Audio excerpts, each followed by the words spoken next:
Hello students, आज आपण सूक्ष्म अर्थशास्त्र आणि स्थूल अर्थशास्त्र यातील परिचयाचा पुढचा भाग पाहूयात. आजपर्यंत आपण जे पाहिले त्यातील अगदी थोडक्यामध्ये आढावा घेऊयात आणि पुढे जाऊयात. अर्थशास्त्र हे एक सामाजिक शास्त्र आहे. अर्थशास्त्राच्या दोन शाखा आहेत, एक सूक्ष्म अर्थशास्त्र आणि दुसरी स्थूल अर्थशास्त्र. रॅग्नर फ्रिश या अर्थशास्त्रज्ञाबाबत आपण जाणून घेतले. त्याचबरोबर सूक्ष्म अर्थशास्त्राची ऐतिहासिक वाटचाल जी आहे ती आपण जाणून घेतली. त्याचबरोबर स्थूल अर्थशास्त्र त्याची ऐतिहासिक वाटचाल आपण जाणून घेतली आणि पुढे जाऊन आपण सूक्ष्म अर्थशास्त्र आणि स्थूल अर्थशास्त्र यांच्याबाबत सविस्तर माहिती घेत असताना सूक्ष्म अर्थशास्त्राची व्याख्या मॉरिस डॉब यांची व्याख्या आणि लर्नर यांची व्याख्या पाहिलेली होती. अर्थव्यवस्थेचे सूक्ष्मदर्शी अध्ययन, अर्थव्यवस्थेचे सूक्ष्मदर्शी अध्ययन म्हणजे सूक्ष्म अर्थशास्त्र होय. लर्नर यांची व्याख्या,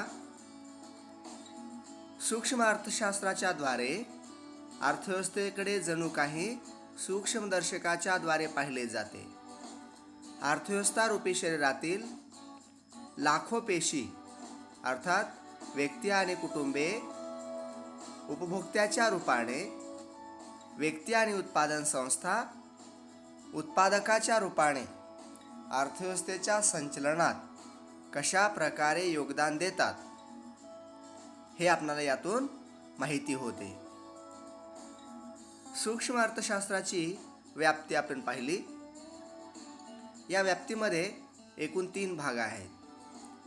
वस्तूच्या किंमत निश्चितीचे सिद्धांत, त्यामध्ये 2 भाग आहेत, मागणी विश्लेषण आणि पुरवठा विश्लेषण. उत्पादन घटकांच्या किंमत निश्चितीच्या सिद्धांतामध्ये 2 भाग आहेत, 4 भाग आहेत. खंडाचे सिद्धांत, वेतनाचे सिद्धांत, व्याजाचे सिद्धांत आणि नफ्याचे सिद्धांत.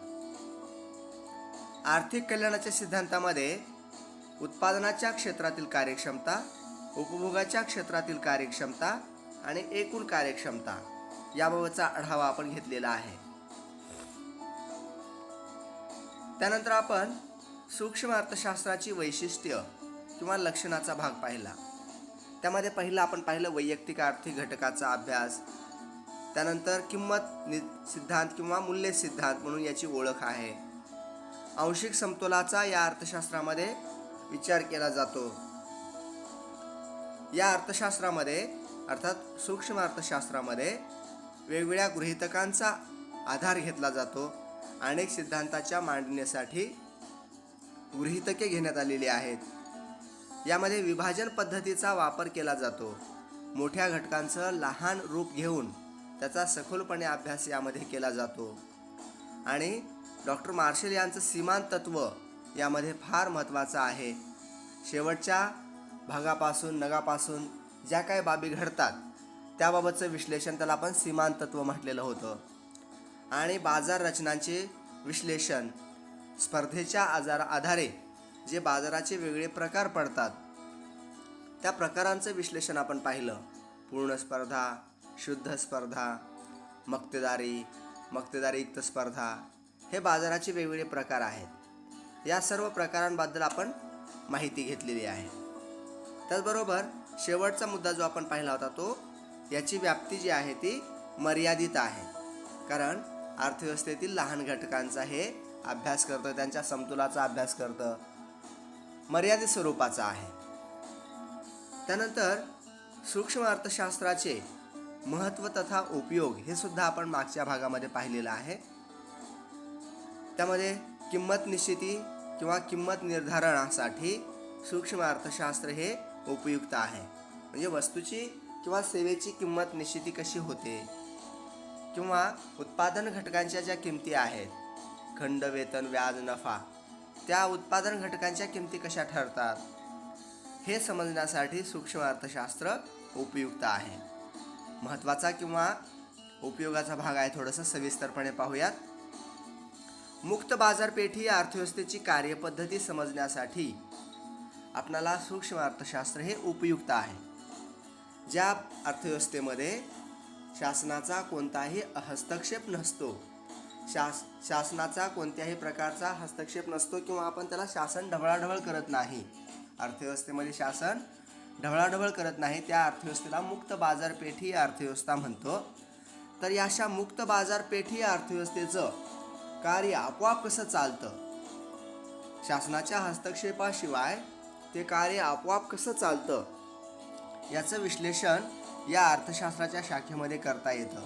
आणि म्हणून त्याला काय म्हटलेलं आहे, मुक्त बाजारपेठी अर्थव्यवस्थेची कार्यपद्धती किंवा तिचं संचलन कसं होतं हे समजण्यासाठी सूक्ष्म अर्थशास्त्र उपयुक्त आहे. नंबर 3 आहे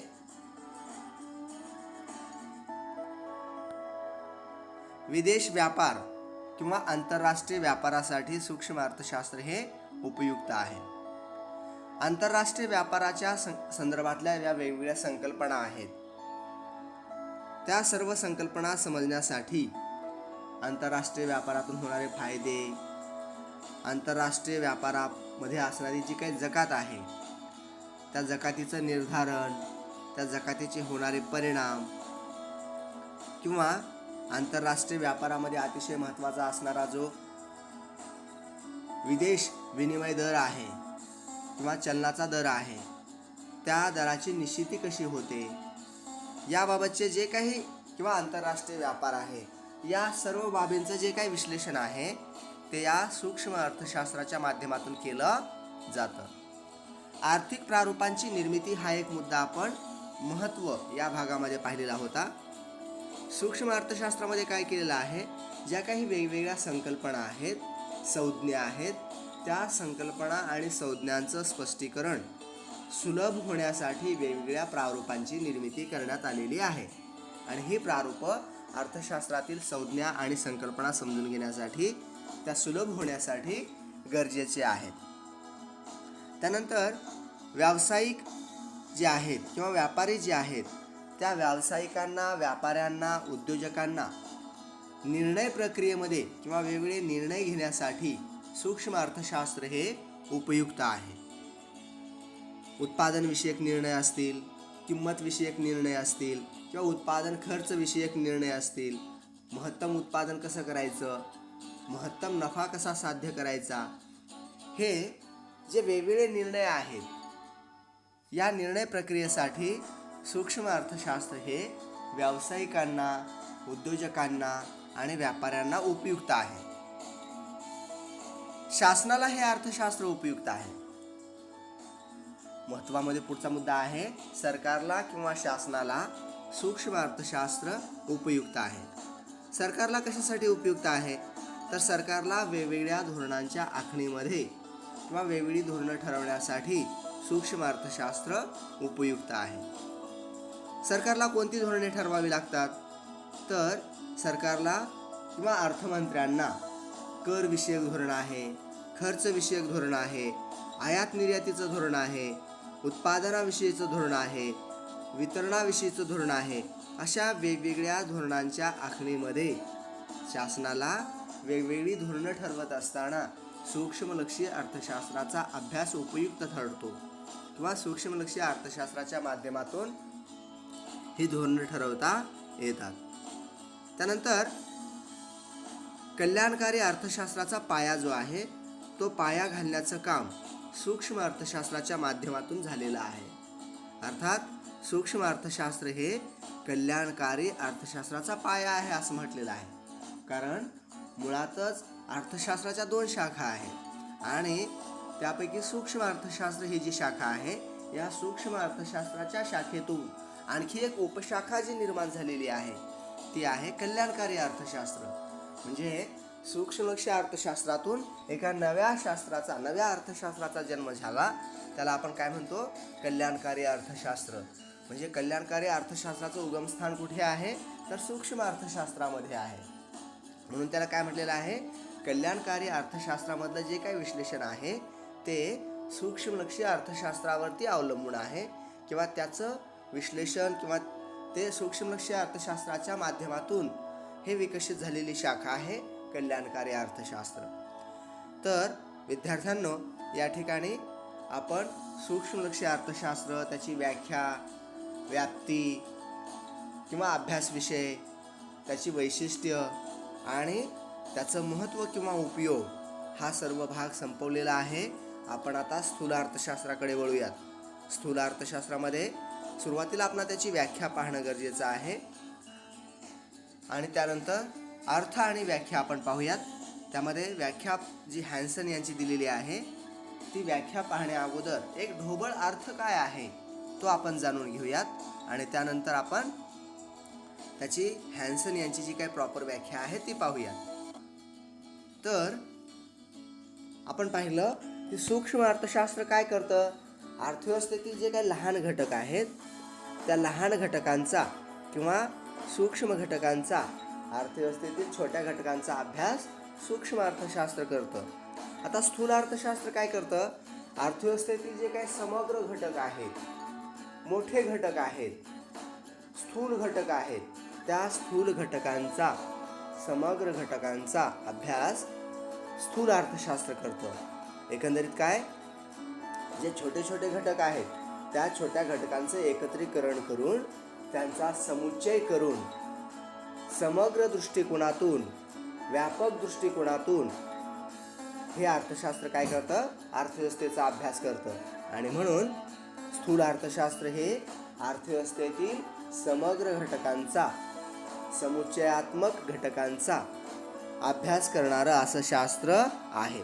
आता अर्थव्यवस्थेमध्ये मोठे घटक कोणते आहेत किंवा समग्र घटक कोणते आहेत, तर अगोदर ते सांगण्या अगोदर तुम्हाला एक गोष्ट लक्षात घ्या की सूक्ष्म घटक कोणते आहेत, तर एक व्यक्ती, एक उपभोक्ता, एक व्यापारी, एक शेतकरी, एक उत्पादक, एक विक्रेता, एका वस्तूची किंमत, हे सूक्ष्म घटक झाले. आता समग्र घटक कोणते आहेत हे लक्षात घ्या.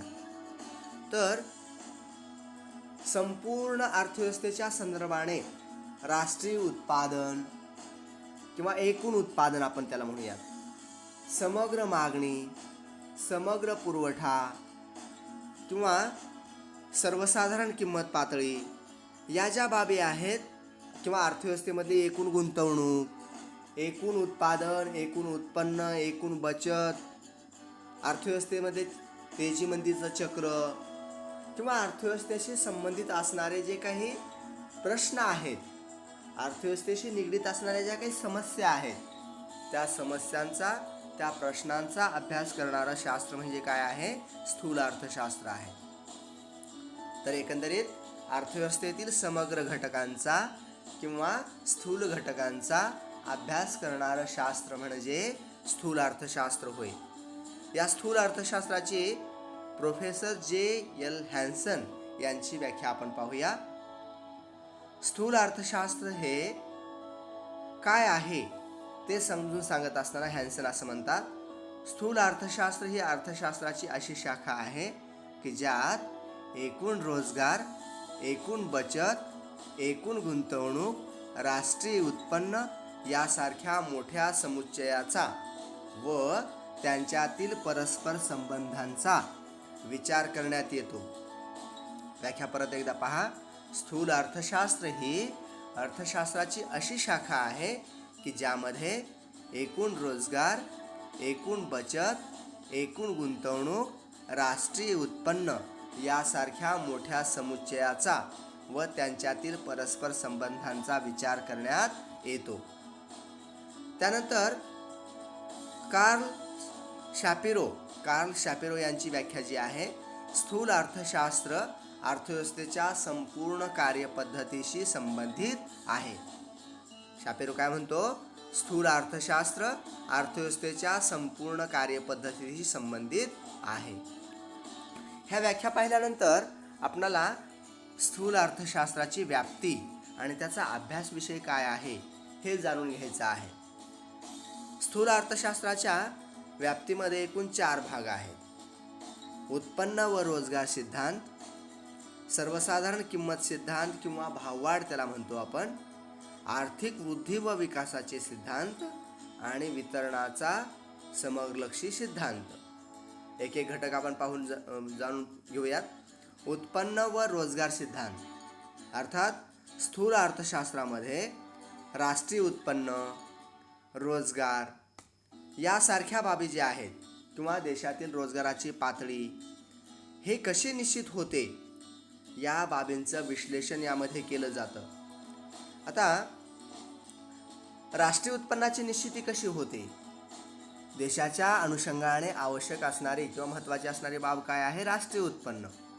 तर हे राष्ट्रीय उत्पन्न कसं ठरतं? त्या राष्ट्रीय उत्पन्नाची पातळी जास्ती कधी कमी ही कशी निश्चित होते किंवा राष्ट्रीय उत्पन्नाचं मापन आहे? तर या राष्ट्रीय उत्पन्नाच्या अनुषंगाने वेगवेगळ्या संकल्पना, वेगवेगळे सिद्धांत जे आहेत किंवा रोजगाराचा सिद्धांत जो आहे, रोजगाराची पातळी कशी निश्चित होते, त्या सर्व बाबींचं विश्लेषण अर्थशास्त्राच्या या शाखेमध्ये केलं जातं. म्हणून आणि हे जर समजून घ्यायचं असेल तर त्यासाठी काय आवश्यक आहे?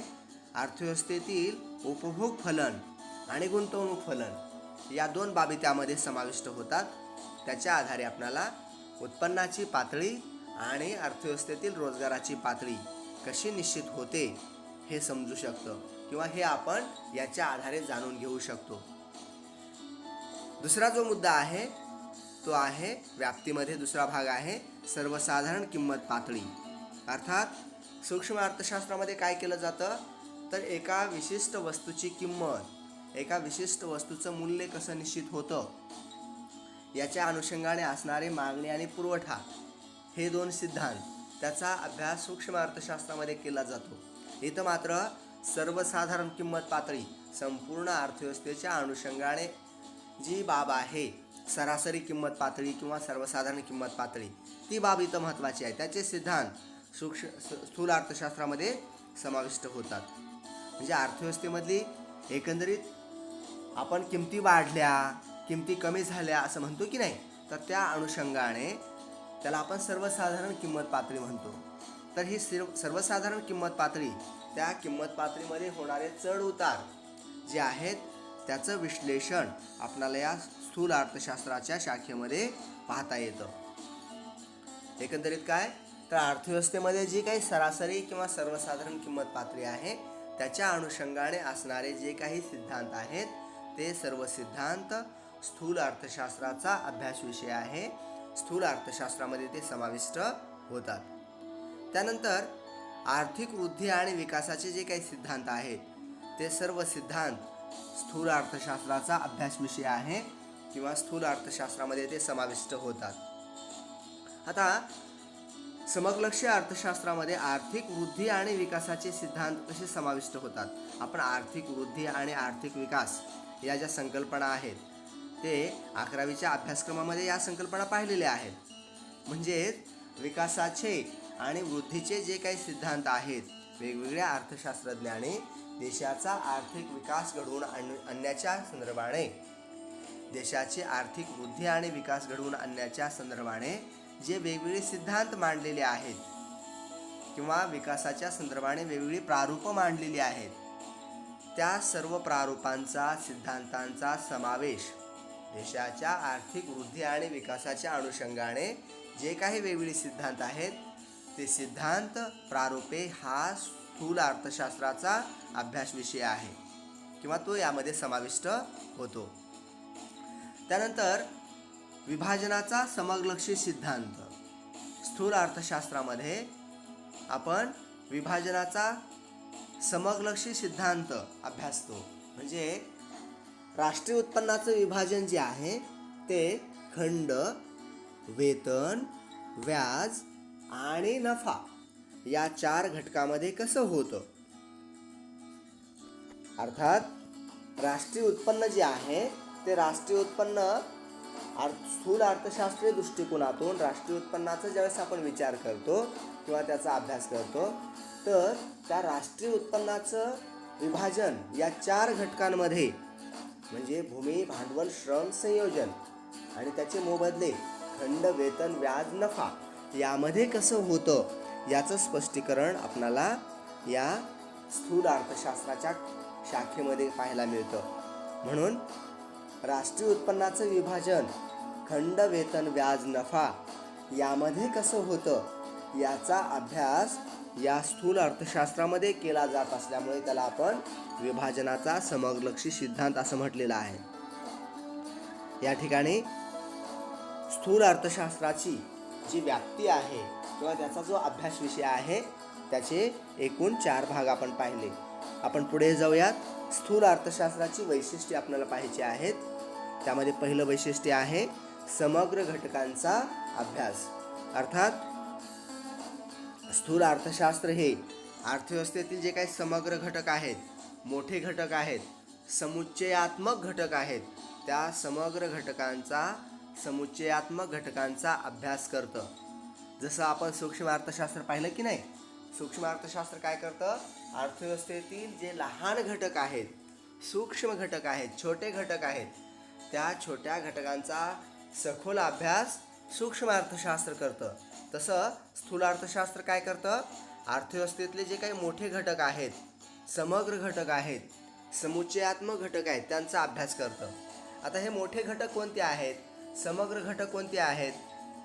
आपण पाहिलेलं आहे की अर्थव्यवस्थेतील राष्ट्रीय उत्पन्न, एकूण उत्पादन, एकूण बचत, एकूण गुंतवणूक, रोजगाराची पातळी, एकूण उपभोग किंवा सर्वसाधारण किंमत पातळी, राष्ट्रीय उत्पन्न, व्यापार चक्र म्हणजे तेजी आणि मंदीचं चक्र, या सर्व बाबींचा अभ्यास, विचार हा कोण करतं? स्थूल अर्थशास्त्र करतं. म्हणजेच अर्थव्यवस्थेतल्या एका छोट्या घटकाचा अभ्यास न करता त्या सर्व छोट्या घटकांचं एकत्रीकरण करून जो काही समग्र भाग होतो त्याचा अभ्यास हे स्थूल अर्थशास्त्र करतं. म्हणून स्थूल अर्थशास्त्र हे समग्र घटकांचा अभ्यास करणारं अर्थशास्त्र आहे. पुढचा जो मुद्दा आहे तो आहे उत्पन्न सिद्धांत. अर्थात देशाशी संबंधित असणारं राष्ट्रीय उत्पन्न, या राष्ट्रीय उत्पन्नाबाबतच्या वेगवेगळ्या संकल्पना, राष्ट्रीय उत्पन्नाचे वेगवेगळे घटक, राष्ट्रीय उत्पन्नाचं मापन, राष्ट्रीय उत्पन्न मापनाच्या वेगवेगळ्या पद्धती, त्याचबरोबर सामाजिक लेखांकनाचा अभ्यास या अर्थशास्त्राच्या शाखेमध्ये केला जातो. म्हणजे स्थूल अर्थशास्त्र हे राष्ट्रीय उत्पन्नाशी संबंधित असणाऱ्या सर्व बाबींचा अभ्यास करणारं शास्त्र आहे. स्थूल अर्थशास्त्रामध्ये राष्ट्रीय उत्पन्नाच्या अनुषंगाने येणाऱ्या ज्या काही बाबी आहेत, म्हणजे राष्ट्रीय उत्पन्नाच्या मापनाच्या अनुषंगाने मापनाच्या पद्धती असतील किंवा राष्ट्रीय उत्पन्न मापनात येणाऱ्या अडचणी असतील, राष्ट्रीय उत्पन्नाच्या वेगवेगळ्या संकल्पना असतील, त्या अडचणी, संकल्पना, मापनाच्या पद्धती, हे सर्व भाग या स्थूल अर्थशास्त्रामध्ये समाविष्ट होतात. त्याचबरोबर सर्वसाधारण समतोल जो आहे तो सर्वसाधारण समतोल या अर्थशास्त्राच्या शाखेमध्ये पाहिला जातो. आपण एक बाब पाहिली सूक्ष्म अर्थशास्त्रामध्ये की विशिष्ट घटकाचा समतोल कसा होतो, एका घटकाचा, वैयक्तिक आर्थिक घटकांचा समतोल कसा होतो याचा अभ्यास सूक्ष्म अर्थशास्त्र पाहतं किंवा करतं. तर सर्वसाधारण समतोल किंवा या सर्वसाधारण समतोलाचा अभ्यास स्थूल अर्थशास्त्र करतं. म्हणजे काय? तर संपूर्ण अर्थव्यवस्थेशी निगडीत असणारी ही बाब आहे सर्वसाधारण समतोल. एका घटकाचा समतोल न पाहता समग्र घटकांचा समतोल आणि त्याची कार्यपद्धती कशी होते किंवा त्याचं संचलन कसं होतं, तो सर्वसाधारण समतोल कसा होतो नेमका, तर त्याच्या अनुषंगाने जे काही बाबी आहेत त्या सर्व बाबी या स्थूल अर्थशास्त्रामध्ये अभ्यासल्या जातात. म्हणजे समग्र घटक आणि त्याच्याशी निगडीत असणारा सर्वसाधारण समतोल याचा अभ्यास या अर्थशास्त्रामध्ये केला जातो.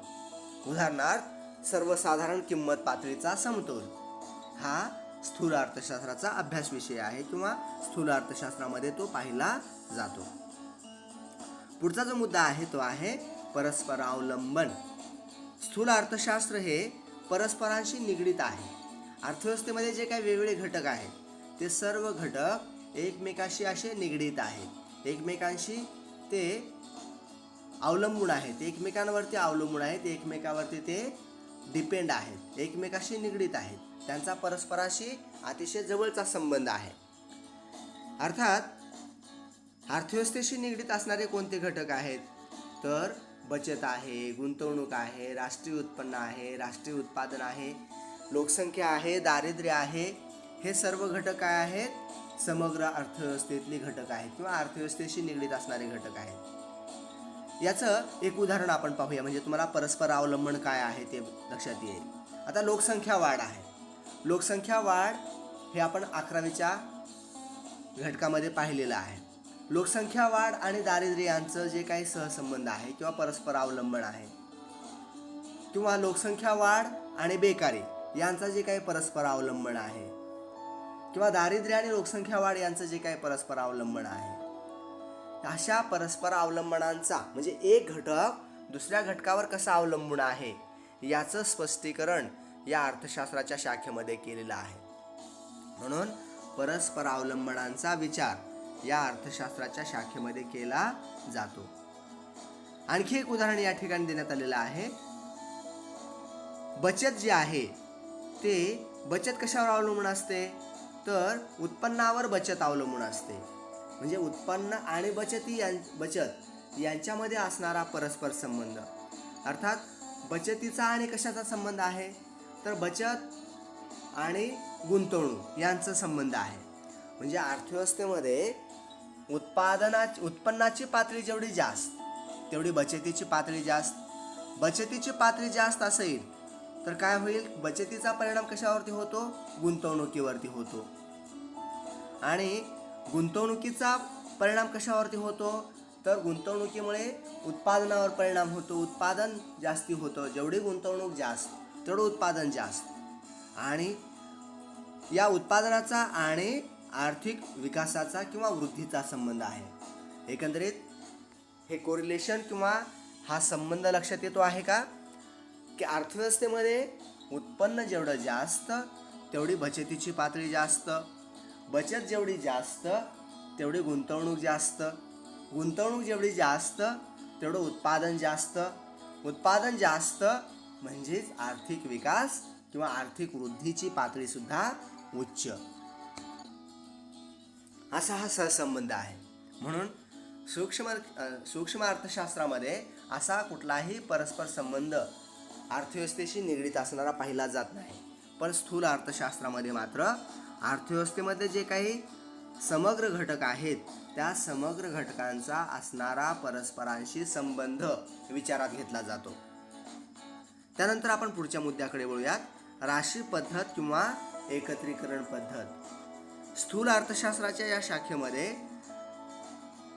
राशी पद्धतीचा किंवा एकत्रीकरण पद्धतीचा किंवा आपण त्याला काय म्हणूया, समुच्चय म्हणूया, अर्थव्यवस्थेशी संबंधित असणारे जे काही घटक आहेत त्या घटकांचं एकत्रीकरण यामध्ये केलं जातं. म्हणजे कसं, लक्षात घ्या, अर्थव्यवस्थेमध्ये जे काही छोटे छोटे घटक आहेत, एक व्यक्ती किंवा व्यापारी, एक उपभोक्ता, एक उत्पादक, एका वस्तूची किंमत, हे अर्थव्यवस्थेतले छोटे घटक झाले, सूक्ष्म घटक झाले, लहान घटक झाले. या लहान घटकांचं एकत्रीकरण करून त्यांचा समुच्चय करून त्या समुच्चयाचा अभ्यास, त्या एकत्रीकरण केलेल्या घटकाचा अभ्यास हे अर्थशास्त्र करतं. उदाहरण घ्यायचं झालं तर लोकसंख्या आहे.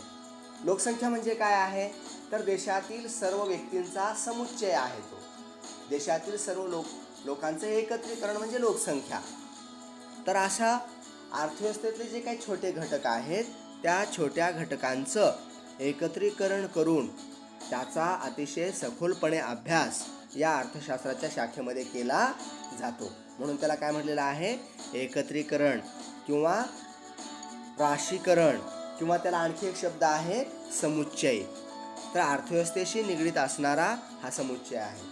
बोल्डिंग यांनी जंगलाचं उदाहरण दिलेलं आहे. जंगलांच्या उदाहरणाबाबत आपण असं म्हणू शकतो की जंगल म्हणजे काय आहे, तर झाडांचा तो समुच्चय आहे. संपूर्ण सगळ्या त्या जंगलामध्ये असणाऱ्या सर्व झाडांच्या एकत्रीकरणाला काय म्हणतो आपण, जंगल म्हणतो. ओके. तर अर्थव्यवस्थेमध्ये असणारे जे काही छोटे छोटे घटक आहेत त्या छोट्या घटकांचं एकत्रीकरण करून, राशीकरण करून समुच्चय करून त्यांचा अभ्यास या अर्थशास्त्राच्या शाखेमध्ये केला जातो, म्हणून त्याला राशी पद्धत किंवा एकत्रीकरण पद्धत असं म्हटलेलं आहे. त्यानंतर आर्थिक वृद्धी व विकासाची प्रारूपे. आर्थिक वृद्धी आणि विकासाची प्रारूपे या अर्थशास्त्राच्या शाखेमध्ये मांडण्यात आलेली आहेत. अर्थात ही जी प्रारूपे आहेत ती अर्थव्यवस्थेशी निगडीत आहेत, अर्थव्यवस्थेशी संबंधित आहेत. आर्थिक विकास आणि वृद्धीच्या अनुषंगाने जी काही वेगवेगळी प्रारूपं या ठिकाणी मांडण्यात आलेली आहेत त्याला आपण डेव्हलपमेंट मॉडेल्स म्हणतो. ते डेव्हलपमेंट मॉडेल्स आर्थिक वृद्धी आणि विकासाची जे काही प्रारूप आहेत, मॉडेल्स आहेत, ते सर्व या अर्थशास्त्रामध्ये अभ्यासले जातात. त्यानंतर सर्वसाधारण किंमत पातळी हा याचा अभ्यास विषय आहे. आपण पाहिलेलं होतं. सर्वसाधारण किंमत पातळी म्हणजे काय आहे, तर अर्थव्यवस्थेशी निगडीत असणारी जी काही बाब आहे त्याला आपण काय म्हटलेलं आहे, सर्वसाधारण किंमत पातळी. एका विशिष्ट वस्तूची किंमत न अभ्यासता अर्थव्यवस्थेतली जी काही सरासरी किंमत पातळी आहे, एकंदरीत वस्तूंच्या किमती वाढलेल्या आहेत की वस्तूंच्या किमती कमी झालेल्या आहेत अर्थव्यवस्थेतील संपूर्ण अर्थव्यवस्थेमध्ये, तर याचा अभ्यास या अर्थशास्त्रामध्ये केला जातो. या बाबीला आपण काय म्हणतो, सर्वसाधारण किंमत पातळी.